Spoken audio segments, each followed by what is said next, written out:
Next very important topic is गांव fund and consolidated गांव fund. Now गांव fund और कंसोलिडेटेड गांव फंड क्या होता है, इसके ऊपर शॉर्ट नोट भी आ सकता है और लॉन्ग क्वेश्चन भी आ सकता है। गांव फंड, अब यूपी पंचायती राज एक्ट के हिसाब से सेक्शन 32 हमें बताता है कि देर शैल बी ए गांव फंड फॉर ईच गांव सभा और ग्राम सभा। हर ग्राम सभा का एक गांव फंड जरूर होता है।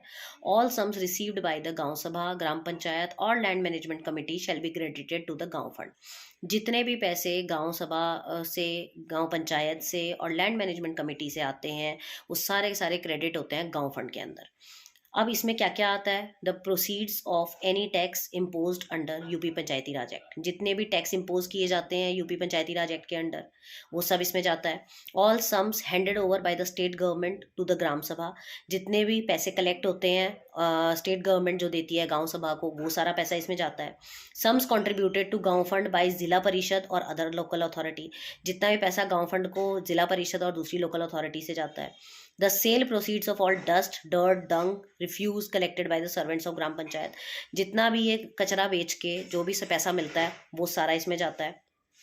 पैसा जो कि तह बाजारी फ्रॉम हाट्स, बाजार और मेला से जो पैसे आते हैं वो सारा इसमें जाता है। Sum received from the grant of ठेका to take fish from ponds, tanks and fisheries. ये सारे जगह से जो पैसा आता है फिशरी विशरी से और इन सब से, ये सारा भी इसी के अंदर गांव फंड के अंदर जाता है। इसके अलावा all sums received by way of loan and gift. जितना भी इस गांव को लोन या गिफ्ट मिलता है उस एरिया को, उस वो सारा का सारा इसी गांव फंड में जाता है। All other sums as may be assign to the गांव fund by any special or general order of state government. ये सारा का सारा इसमें जाएगा। ये नोट किया जाए that the administration of gaon fund shall be in the hands of LMC subject to general control of तहसीलदार।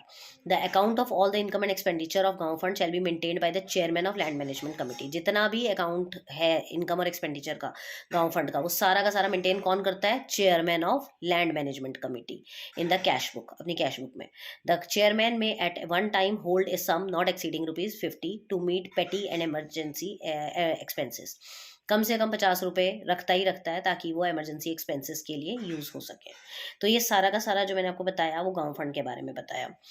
इसमें ये भी बताता है कि गांव फंड में all sums received under this code by gram sabha, ग्राम पंचायत और bhumi prabandhak shall be credited.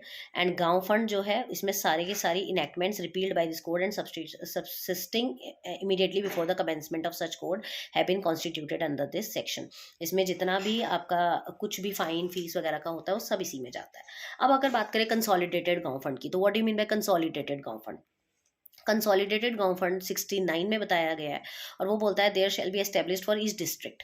ये हर डिस्ट्रिक्ट में बनाया जाता है। तो ऑब्वियसली ये उससे छोटा हो गया, सॉरी बड़ा हो गया।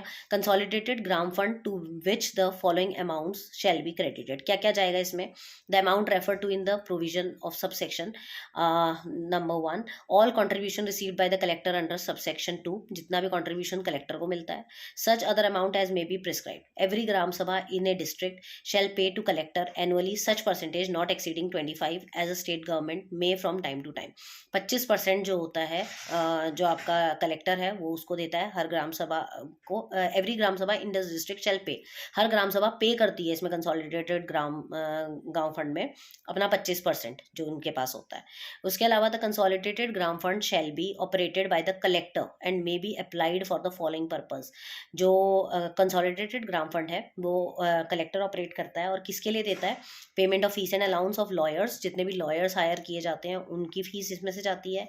जितना एक्सपेंडिचर होता है करेक्शन एंड प्रोसिक्यूशन में, उसका पैसा भी इसी में से जाता है। The payment of expenses incurred on the development of common utility services के लिए जितना पैसा खर्च होता है वो भी इसमें से जाता है। एंड इसके अलावा जो किसी और चीज़ में स्पेशल कुछ एरिया के डेवलपमेंट में या साफ सफाई में किसी में जाता है तो वो भी पैसा इसी में से जाता है। द कंसोलिडेटेड गांव fund constituted under any of the enactments repealed by this code and subsisting immediately before its commencement shall be deemed to have considered under this section. ये सब लाइनें उसकी सजावट वाली लाइनें या अलंकार वाली लाइनें, ये अगर आपको याद हो तो आप लिख सकते हैं। अदरवाइज मोटा मोटा यही कहानी है कि कंसोलिडेटेड गाँव फंड और गाँव फंड दो चीज़ें होती हैं। गाँव फंड हर ग्राम सभा जो है उसमें बनती है और इसके काम जो है वही सेम कंसोलिडेटेड वाले के भी हैं। बस कंसोलिडेटेड को थोड़ा सा ग्राम सभा जो है अपनी तरफ से भी 25% डाल देती है, बस इतना है, ज़्यादा कुछ है नहीं। तो ये भी बहुत ज़्यादा इंपॉर्टेंट सा ही क्वेश्चन है जो कई बार मैंने देखा है पेपर में आया हुआ, तो इसको पढ़ लीजिएगा आप एक बार अच्छे से।